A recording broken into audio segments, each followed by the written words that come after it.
আইদেউ আপোনাক বিচাৰি কোনোবা এগৰাকী তিৰোতা আহিছে। কোন? সঁচানে মিছা নাজানো, সোধাত আপোনাৰ আই বুলি ক'লে। আই?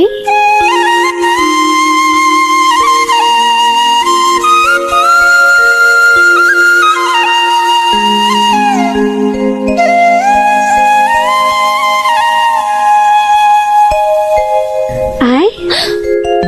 আই ঐ দেহি, মোৰ কলিজাৰ তেজা ৰাজৰাণী হলি বুলি একেবাৰে মায়ে বাপেৰে পাহৰি গলি। নহয় মানে মই তোৰ একো কথাই নুশুনো। তোক মই আজি নিবলৈ আহিছো।